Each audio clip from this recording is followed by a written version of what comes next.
Good morning everyone, welcome to part 2 with the Sunvit-D3 Army F430 refresh or recommissioning, whatever you want to call it. I hope you enjoyed part 1. That was 5 days of work, reduced down to an intense flavour of a 25-minute video, so I hope that came across okay. Cracking on with the car then, we've still got, what day is it today? Tuesday, so I've still got the rest of this week to get the car finished prior to the National Transition event on the 24th of Feb, and still quite a few jobs that I need to get done. So in this episode I've got the final 3 spark plugs to go into the engine. I also cashed out on some new coil packs just to give the whole ignition system a good refresh, because it's quite an important aspect, obviously, of the engine running. That's quite an easy change and relatively not really cheap. What else? So got some new mirrors to go on the car. The eagle-eyed amongst you will have noticed that we've got different mirrors on the car. They are utterly useless because they come loose on track and just flop down. These are utterly useless because they've got flat pane glass and I can see nothing but a very narrow tunnel of vision out the sides of the car, and it's really disconcerting not having good vision outside of the car. So I've managed to finally source a spare genuine Ferrari mirror outer shell, which is the same outer shell that got smashed off of the car at Brands Hatch by what we will call a inexperienced driver who should not be racing Ferraris. But you'll see it's got no gubbins inside, so I'm going to have to try and fabricate something to give me an adjustable mirror. I don't want a fixed mirror, but we have got a piece of glass to go in there which is convex, giving me great views. I'll obviously need to paint that as well, and we've also got the original mirror for the right hand side of the car, which is bright yellow, so I'm going to have to paint that, which I don't really want to do because it's in the correct colour for the car, but it's only a small part. I can always get it colour matched back if the car ever goes back to its glorious yellow. I'm also going to service the engine, so we'll be doing engine oil, gearbox oil. We'll bleed the brakes as always before we ever take the car out on track. And also the coolant, that's something I've never done on this car. The coolant looks great, but it's the wrong coolant for starters. It's the wrong colour, and yeah, good time to do it.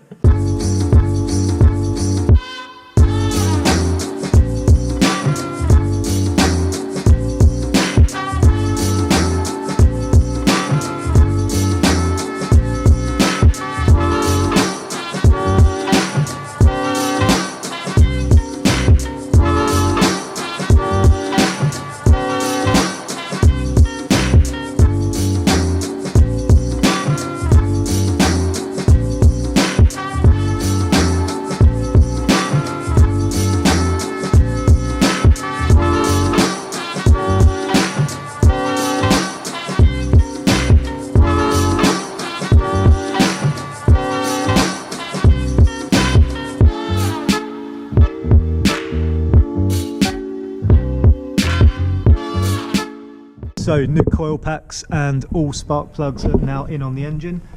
Just on this bank I should add, because I'm still waiting for 2 to turn up for the other side, which I'll get done later. There's no point just changing 2 coil packs at this stage because you have to take out the whole loom which comes up to here, as you saw when I was stripping out the other side. So I'll do them all as a one-er when I get the other 2 coil packs through.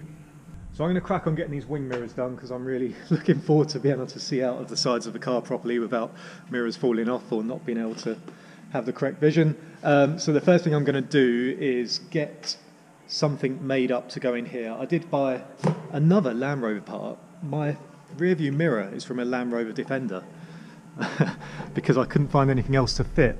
And it goes in there lovely. This is also another Land Rover part, I believe from a Discovery 1. But it's just a little plastic adjuster piece. So all I need to really do is just make a little adapter to go between this and the mirror, and then we can just stick on the glass with some double-sided foam.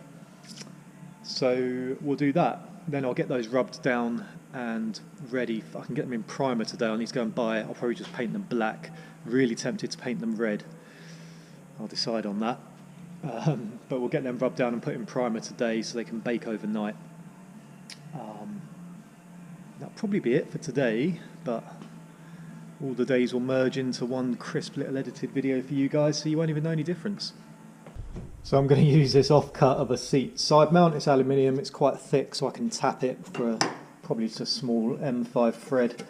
And yeah, that'll reach into there just fine. So let's cut some metal.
Look at the state of that. So that is one of the drive shaft boot heat shields that sat directly below the exhaust, right where it had cracked.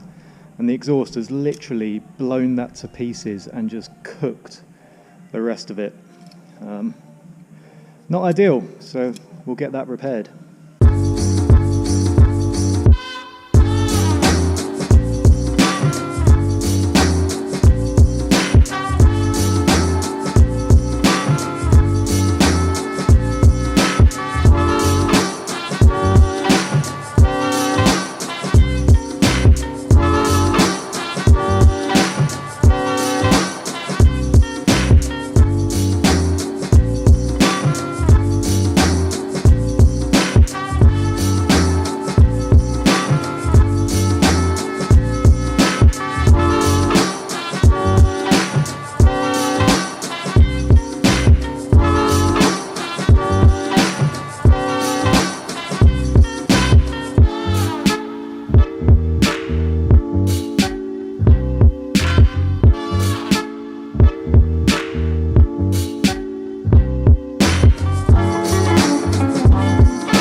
Finally on to changing the fluids on the car. I've just got her up on the ramps.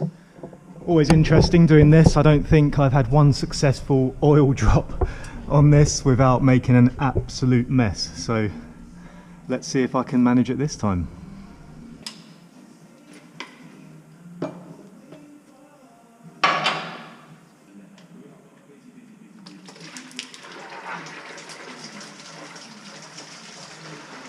every time.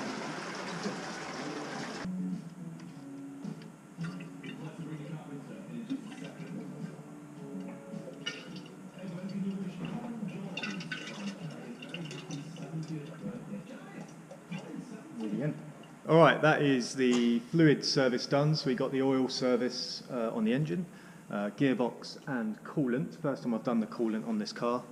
Made a right mess. Big thanks to Rowe Oils, by the way, for supplying the oils for this engine for the season.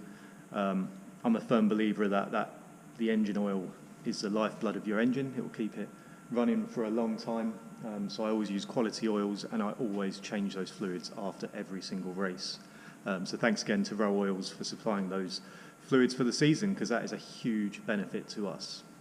Okay, we're nearly there. We're nearly there with getting this car ready. In the sidelines, I've been painting the wing mirrors. So I'll give you a quick show of them. So these have been in here just baking overnight after I finished painting them, and they don't look too bad, if I do say so myself. Slight orange peel on these, but Christ, I'm really being picky there. I think they're pretty good for a spray can job, and I hate painting, so it's as good as they're going to get.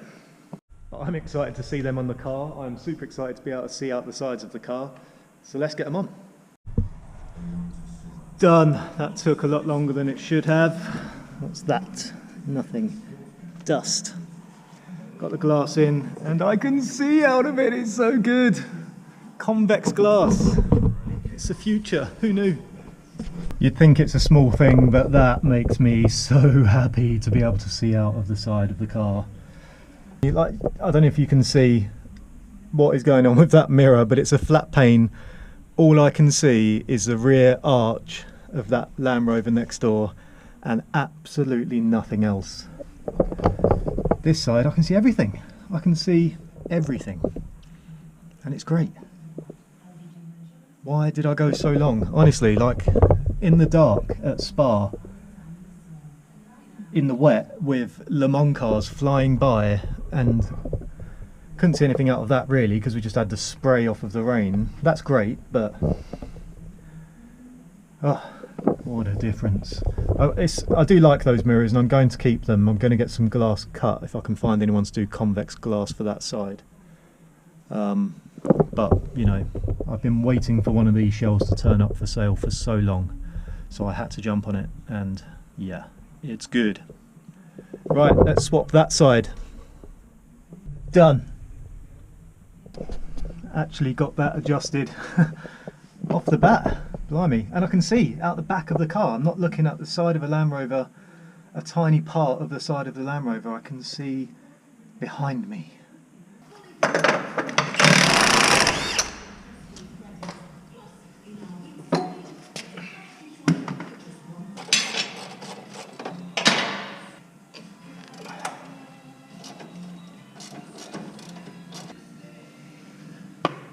Ferrari part, 150 quid. Better, stronger motorsports part, 20 quid. So I noticed when I was doing the suspension check that this ball has gone. I mean, it's very slight, but tiny amount of play in there. And when I looked up the price of these, you know, I wasn't surprised that they were extremely expensive, but there's plenty of stuff on the market to get replacements, so yeah, this will be absolutely fine.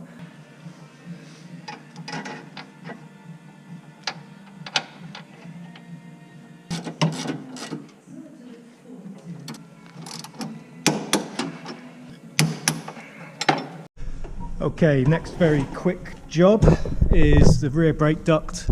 You might have noticed when I was taking the rear suspension apart that this is all collapsed. You know, that is no good for airflow into the brakes. These seem to fail really quickly. Actually, I'm sure this is one that I've replaced. This is a Ferrari part, but because the metal is wound only on one skin only, it just seems to come away from itself, whereas this one is double skinned and should do the job better.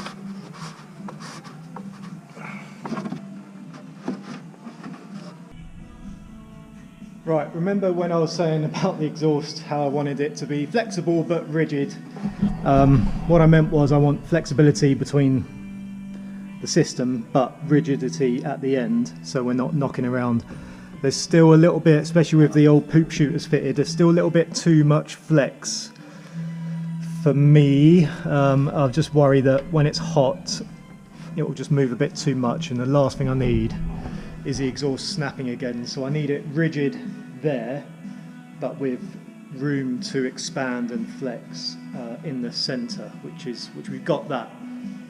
So I'm going to have to pull the mount off and cut up some more metal and do some more welding. Yay me. What I'm going to do then is just add this strengthening bar to the mounting plate. I'm going to trim it down to half of its depth there, just give me a bit of space to get the bolt in. Hopefully that'll add enough rigidity, because the other plate comes down to about here where it mounts through the bolt holes, and that is braced all the way, so there shouldn't be any drama there. Let's see how this goes.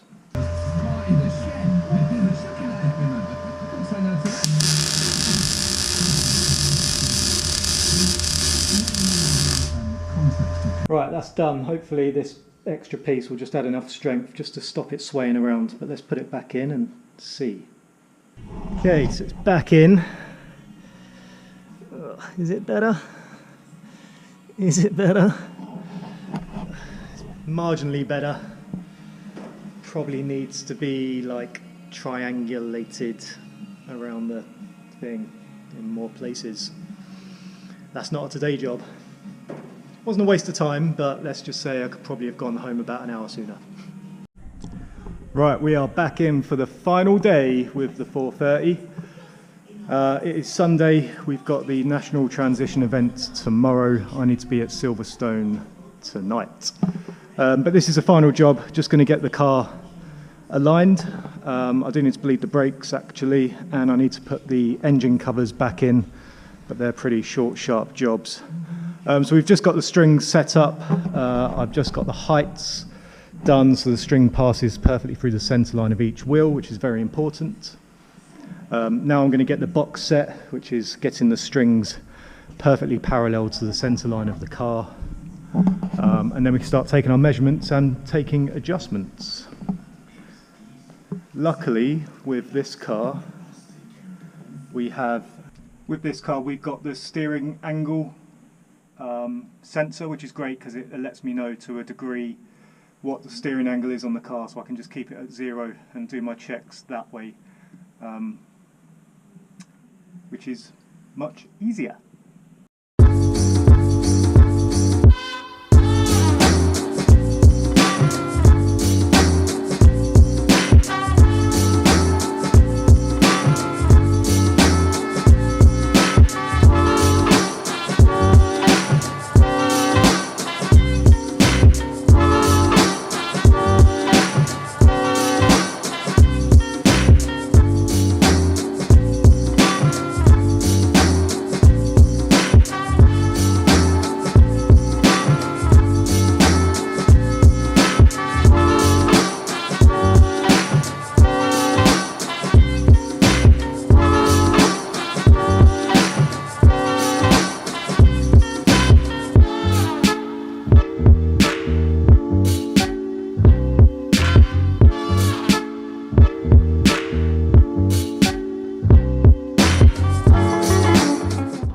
Right, so we've just got the box squared off and I've just taken my initial measurement. So we've got, on the front axle, we've got 1.5 mil out on this corner, which is exactly what I want. 2.5 mil out on the right hand corner, so we need to adjust that. And approximately 3 mil across on each corner on the rear. Probably want to take that down a touch. Very tempting just to leave that alone, to be honest. It really stabilises the back end and it allows the car to build good tyre temperature. Yeah, I think I'm just going to adjust that front corner and take a fairly easy string session because we're only at the NTE. We're not racing, so I'll obviously do a better setup on this when we come to the first race at the end of May. I've not measured the camber because I can't find my bloody camber gauge. but the camber's kind of set where I want it. It's about 3.5 degrees at the front and just under 3 degrees at the rear. So Silverstone probably wants a little bit more camber because it's really fast, but we'll just leave that alone for now until I can find my camber gauge. So now I'm going to just check the manual, because the manual will tell me exactly for how many turns I put on the turns I put on the suspension. It will tell me exactly how much toe I will gain. Here we go. So these are the standard setup parameters that Ferrari suggests for the car. So it suggests a total of 1 mil toe in on the rear and 1 mil toe on the front. I've tried this setup. It makes it quite unstable and not necessarily faster. But more interesting is this. This manual, by the way, is the best money I've spent on this car. It is absolutely invaluable for the information it has in here on how to, well, do everything on the car. But anyway, so on the front then, one full turn of the tyre rod will give me 4.2 mil of toe adjustment, and one flat is 0.7 mil. So I need to take a millimetre out, so we need to go 1.5 flats really to get that mil of change. So we're going to give that a go and see what change we get.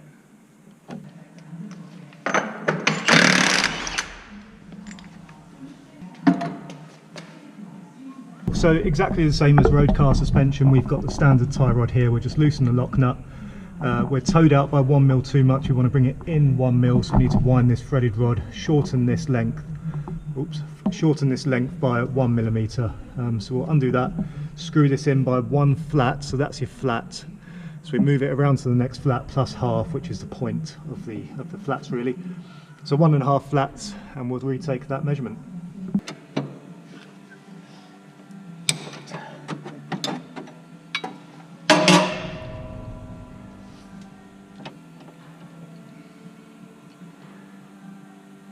Flat and a half.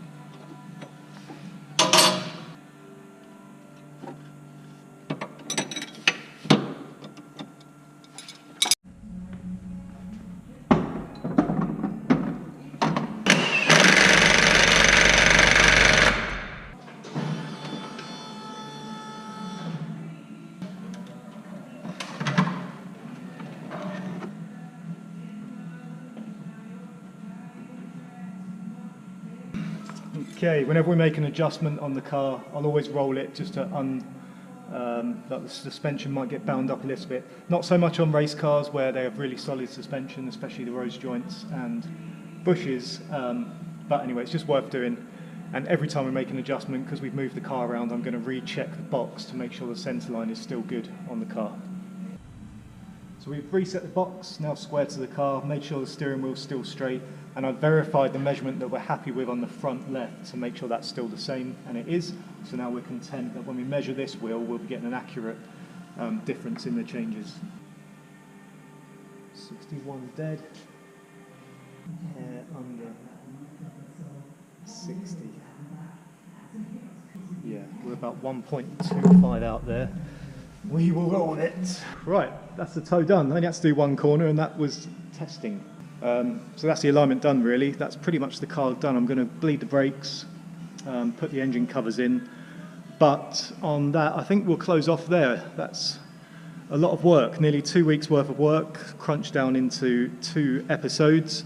Hope to see plenty of you at the National Transition event tomorrow, where you get a chance to have a ride in the Ferrari round Silverstone GP circuit.